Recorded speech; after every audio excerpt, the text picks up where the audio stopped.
Hello students, आज के इस वीडियो में हम जैसा कि बोर्ड पे लिखा हुआ है इंस्पायर्ड मानक अवार्ड के बारे में हम डिस्कस करने जा रहे हैं। क्या है इंस्पायर्ड मानक अवार्ड, किस कक्षा वर्ग के स्टूडेंट्स इसमें पार्टिसिपेट कर सकते हैं और ये प्रतियोगिता किस विषय पर आधारित है, इसको इस वीडियो में डिटेल में समझेंगे। यस, स्टार्ट करते हैं। जैसा कि इसका नेम है इंस्पायर मानक अवार्ड, इससे शायद ही आपको ये कंफर्म हो पा रहा हो कि ये किस विषय से संबंधित है, बट इसको अभी हम क्लियर करते हैं। एक्चुअल इंस्पायर जो लिखा हुआ है ये एब्रिवाइजेशन है, संक्षिप्त रूप है innovation in science pursuit for inspired research. Actual में ये फुल फॉर्म का एब्रिवाइजेशन है। Yes, innovation in science pursuit for inspired research, इसका हिंदी अर्थ है अभिप्रेरित अनुसंधान के लिए विज्ञान खोज में नवोन्मेष। विज्ञान खोज, आप समझ पा रहे हैं कहां पर ये एड्रेस कर रहा है।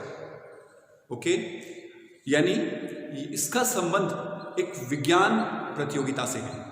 करेक्ट। नेक्स्ट वर्ड है मानक। मानक शब्द यहां पर एब्रिवाइजेशन है, इंस्पायर की तरह है। मानक की जो फुल फॉर्म है that is million minds augmenting national aspirations and knowledge.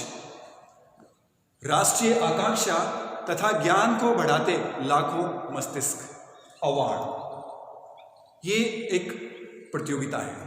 तो आप समझ पा रहे होंगे इस वर्ड के अंदर इसका पूरा इंट्रोडक्शन आ चुका है। विज्ञान आधारित है, इनोवेशन इन साइंस, राइट। अब इसको हम समझ रहे हैं इस प्रतियोगिता में क्या होता है। फर्स्ट ऑफ ऑल तो हमें यह जानना जरूरी है कि ये प्रतियोगिता किस संस्था के द्वारा ऑर्गेनाइज करवाई जाती है। ये प्रतियोगिता ऑर्गेनाइज करवाई जाती है भारत सरकार के विज्ञान तथा प्रौद्योगिकी विभाग और नेशनल इनोवेशन फाउंडेशन, राष्ट्रीय नव प्रवर्तन प्रतिष्ठान, इन दोनों के संयुक्त तत्वावधान में ये कंटेस्ट ऑर्गेनाइज करवाया जाता है। एवरी ईयर, हर साल ये अप्रोक्सीमेट इसकी जो लास्ट डेट होती है वो सितंबर या अगस्त तक रहती है। इस ईयर अभी इसको एक्सटेंड कर दिया गया है, 15 अक्टूबर 2020 अभी लास्ट डेट एक्सटेंड की है, राइट। तो अब इसमें किस कक्षा वर्ग के स्टूडेंट पार्टिसिपेट कर सकते हैं। भारत के किसी भी मान्यता प्राप्त राज्य सरकार या भारत सरकार से मान्यता प्राप्त विद्यालय में पढ़ने वाले अध्ययनरत कक्षा 6 से 10 तक के जो स्टूडेंट्स हैं, ये कक्षा वर्ग है। क्लास 6 to 10 के स्टूडेंट्स इसमें पार्टिसिपेट कर सकते हैं। एज ग्रुप है वो है 10 to 15, आयु वर्ग।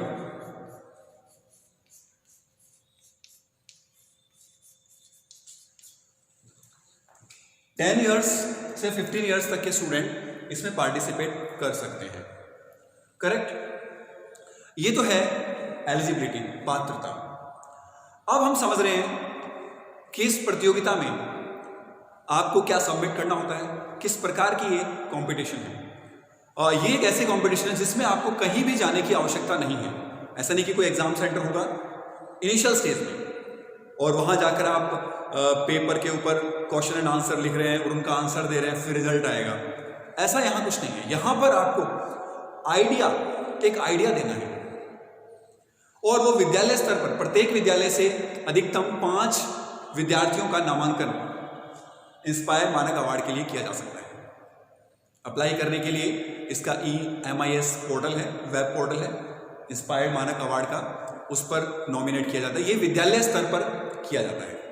विद्यार्थी को अपना आइडिया संबंधित विज्ञान विषय के जो वरिष्ठ अध्यापक हैं या जो लेक्चरर्स हैं, प्राध्यापक हैं, उनको अपना आइडिया सबमिट करना होता है। इसके लिए संस्था प्रधान, हेडमास्टर या प्रिंसिपल्स विद्यालय में एक आइडिया कॉन्टेस्ट ऑर्गेनाइज करवाते हैं।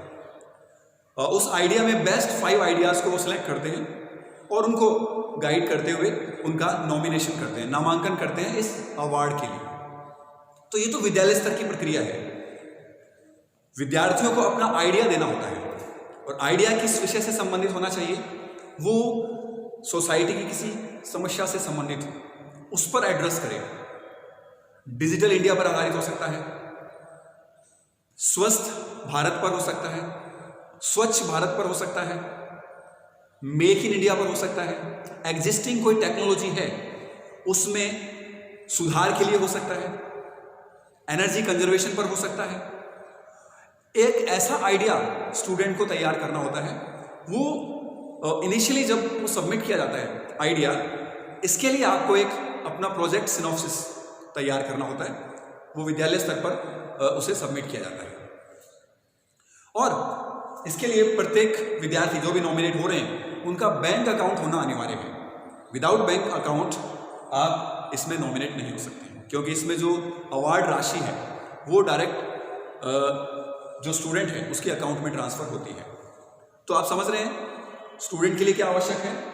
ये दो कंडीशंस प्लस बैंक अकाउंट होना अनिवार्य है, करेक्ट। और बैंक अकाउंट में आपका नेम, स्कूल में जो आपका नेम है उससे मैच होना चाहिए, उसमें कहीं डिफरेंस नहीं होना चाहिए। ये एक इनिशियल कंडीशन है, राइट।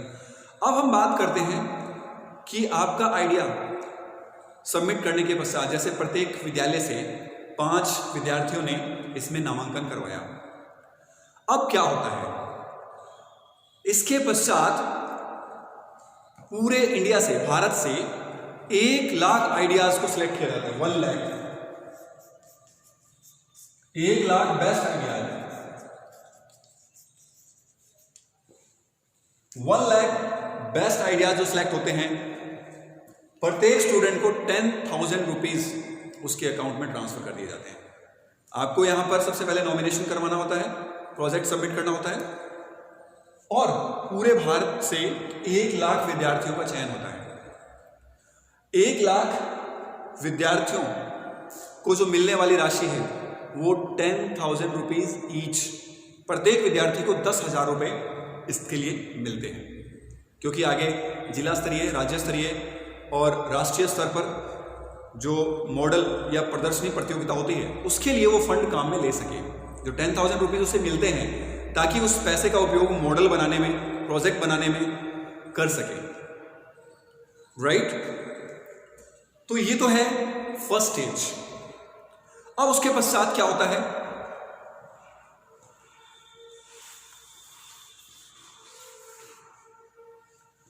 उसके पश्चात पूरे भारत में जिला स्तर पर, प्रत्येक जिले पर एक प्रदर्शनी का आयोजन किया जाता है, जिसमें जो सिलेक्टेड स्टूडेंट्स हैं वो पार्टिसिपेट करते हैं। और ये है district level exhibition and project competition. District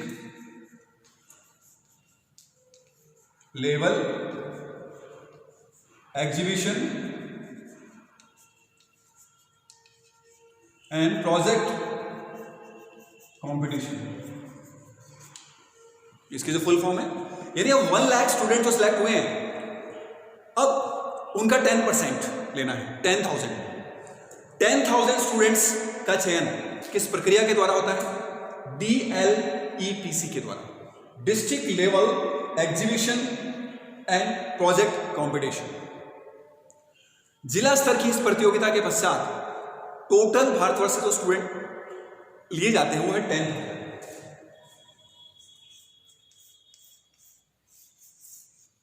10,000 students का इस प्रतियोगिता के माध्यम से सिलेक्शन होता है, करेक्ट। अब उसके पश्चात नेक्स्ट जो प्रतियोगिता है इन 10,000 के बीच में होगी।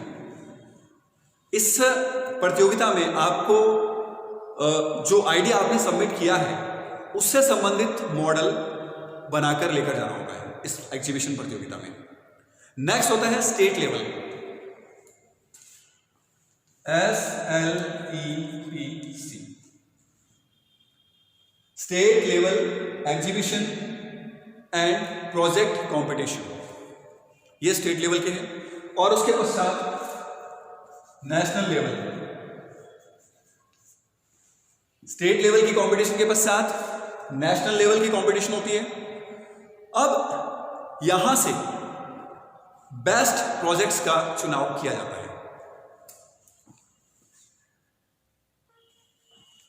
यस, अब 10,000 के लिए कंपटीशन है। अब यहां से ऑल इंडिया से 1,000 प्रोजेक्ट्स का सिलेक्शन किया जाता है। पूरे भारत में SLEPC के माध्यम से 1,000 प्रोजेक्ट्स का सिलेक्शन किया जाएगा और ये जाएंगे फिर NLEPC, national level exhibition project competition, यानी लास्ट में जो कंपटीशन होगा वो 1,000 के बीच में होगा और ये नेशनल लेवल पे है। ये 1,000 स्टूडेंट्स डिफरेंट स्टेट से आते हैं और इस प्रतियोगिता में भाग लेते हैं। इस प्रतियोगिता में 60 विद्यार्थियों का चयन किया जाता है, 60। NLEPC में 60 बेस्ट प्रोजेक्ट्स का चुनाव किया जाता है और फिर ये 60 स्टूडेंट्स लास्ट में राष्ट्रपति भवन में फंक्शन होता है, उसमें अपना मॉडल प्रदर्शित करते हैं और वहां पर इन्हें बेस्ट 3 का चुनाव किया जाता है। यहां पर बेस्ट 3 का सिलेक्शन किया जाता है और उनको फिर इंस्पायर अवार्ड दिया जाता है। करेक्ट। इनका सिलेक्शन होने के पश्चात विद्यार्थियों को टेक्निकल गाइडेंस मिलती है। 60 सिलेक्शन होने के पश्चात भारत के जो प्रतिष्ठित संस्थान हैं वो विद्यार्थियों को तकनीकी सहायता देते हैं, बच्चों को किस तरह से अपना प्रोजेक्ट बनाएं, कैसे उसका पेटेंट हो सकता है, किस प्रकार वो डिफरेंट है प्रोजेक्ट, तो इसमें यहाँ सपोर्ट मिलता है। तो आप देख सकते हैं विनर फर्स्ट स्टेज में ही विद्यार्थी को राशि मिल जाती है और उसके पश्चात वो उस पैसे का उपयोग बुक्स खरीदने में या फिर प्रोजेक्ट से रिलेटेड जो एक्सपेंडिचर है, खर्च है, उसमें उसका यूज कर सकता है। क्लियर है। इस प्रकार बेस्ट 3 का चुनाव होता है। अब हम समझ रहे हैं कि ये जो प्रोजेक्ट बनाए जाते हैं इनिशियल लेवल पे जो सबमिट करते हैं प्रोजेक्ट सिनॉप्सिस, वो किस प्रकार से तैयार करेंगे और उसका आधार क्या रखेंगे, किस तरह से वो प्रोजेक्ट बनाएं, किस तरह से विद्यार्थी सोचें, यानी उनका जो सोचने का दायरा है वो क्या हो, उस पॉइंट को हम डिस्कस कर रहे हैं। यहां तक क्लियर है सभी को। स्टार्टिंग में स्कूल से नॉमिनेशन हुआ, मैक्सिमम 5 स्टूडेंट का नॉमिनेशन हो सकता है, 1 लाख आइडियाज का सिलेक्शन होता है, उसके पश्चात डिस्ट्रिक्ट लेवल कॉम्पिटिशन, उसके पश्चात स्टेट लेवल, उसके पश्चात नेशनल लेवल। नेशनल लेवल के लिए लास्ट 1,000 बेस्ट प्रोजेक्ट्स का चुनाव किया जाता है, फिर 1,000 में से 60 और उसके पश्चात 3। ये प्रोसेस है फाइनली वहां तक पहुंचने का। अब मैं बात करना चाहता हूं कि हमें इनिशियली किस प्रकार से प्रॉब्लम के ऊपर कंसीडर करना चाहिए, अपना प्रोजेक्ट किस तरह से बनाना चाहिए और उसका आधार क्या है, फंडामेंटल बेसिस क्या होना चाहिए उसका। देखिए,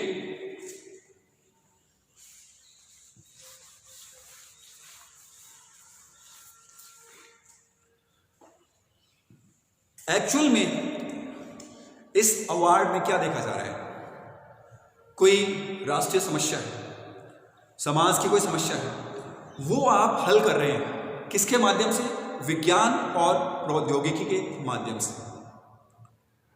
जैसे एक सिलेक्टेड प्रोजेक्ट था, उसमें जैसे ऑडिटोरियम होता है या फिर कोई हॉल है, सिनेमा हॉल की बात करें, उसमें जस्ट एंट्री करते हैं, जैसे मूवी स्टार्ट हो गई है, उसमें हम एंट्री करते हैं तो अंधेरा ही अंधेरा दिखाई देता है और हमें पता नहीं चलता कि सीट कौन सी खाली है। या कोई ऑडिटोरियम हो जहाँ पर कोई कॉन्फ्रेंस चल रही हो, उसमें एंट्री करते हैं तो वहाँ पर अंधेरा है और आप एंट्री करते ही आप ये आइडेंटिफाई नहीं कर पाते हैं कि कहाँ पर खाली सीट है। तो इसके लिए एक विद्यार्थी ने प्रोजेक्ट बनाया कि जो सीट है, वैकेंट सीट, इस प्रकार का सिस्टम तैयार किया जाए कि जो वैकेंट सीट है उनके ऊपर इंडिकेटर लगाओ, इंडिकेटर ऑन हो ताकि अंधेरे में वो ब्लिंक करे और आप आसानी से वहां तक पहुंच सके। तो देखिए, इस प्रकार छोटी छोटी समस्याओं को किस प्रकार से हल कर सकते हैं, इन विषयों पर विचार करना होता है। तो आपका जो आइडिया है बिल्कुल ओरिजिनल होना चाहिए, नवीन होना चाहिए। तो सबसे इंपॉर्टेंट क्या है, नवीनता हो उसमें। नोवेलिटी हो, ओरिजिनलिटी हो, मौलिकता,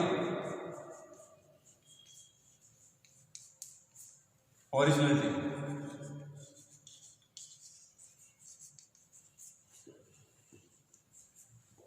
पर्यावरण अनुकूलता हो, पर्यावरण अनुकूलता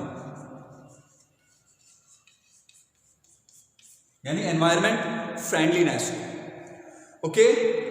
और क्रिएटिविटी, सृजनात्मकता हो,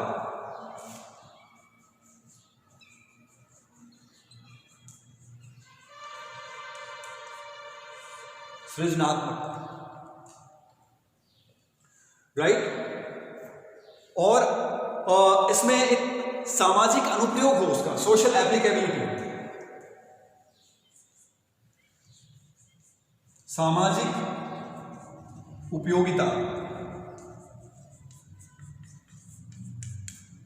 सोशल एप्लीकेबिलिटी, करेक्ट। और आपका जो आइडिया है इस बेसिस पर भी हो सकता है कि कोई एग्जिस्टिंग तकनीक है उसमें सुधार के लिए भी हो, कोई भी तकनीक एग्जिस्टिंग है, वर्तमान में है, उसमें सुधार के लिए भी आप सुझाव दे सकते हैं।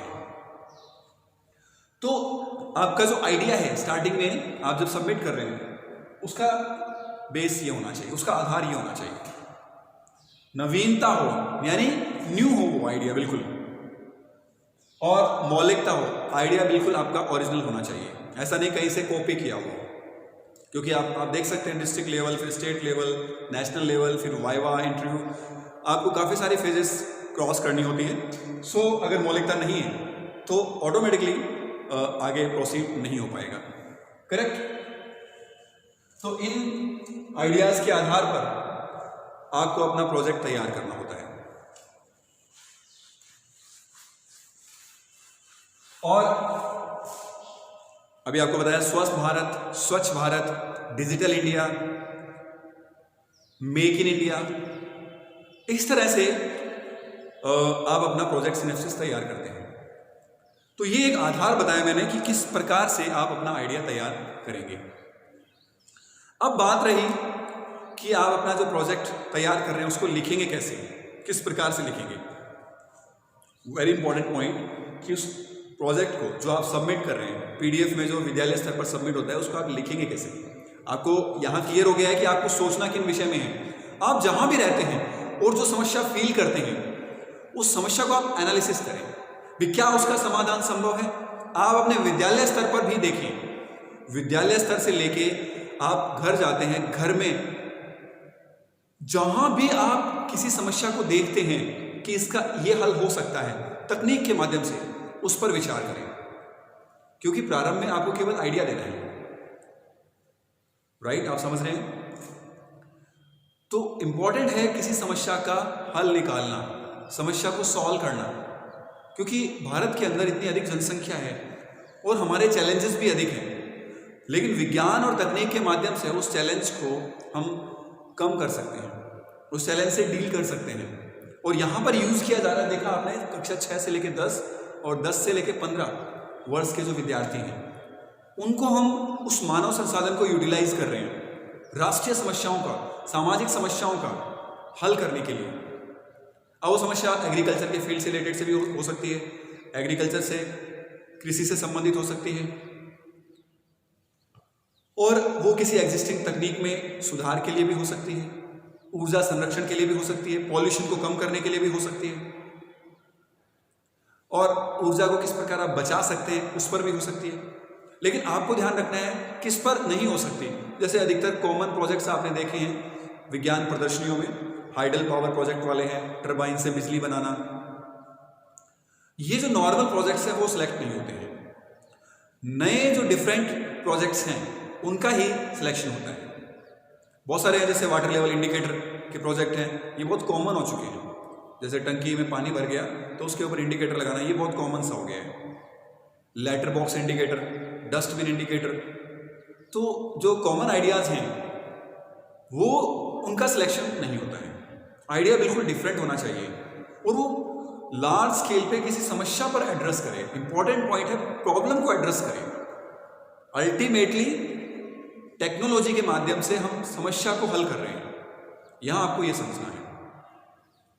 तो आपका जो प्रोजेक्ट है उसके लिए पहले तो आप अपने माइंड में फिट करें कि आप किसी समस्या पर एड्रेस कर रहे हैं, ये आपको सबसे पहले सोचना है। अब देखिए, प्रोजेक्ट में सबसे पहले लिखते हैं हम टाइटल। आप अपना टाइटल लिखेंगे और यहां प्रोजेक्ट सिनॉप्सिस, प्रोजेक्ट सिनॉप्सिस,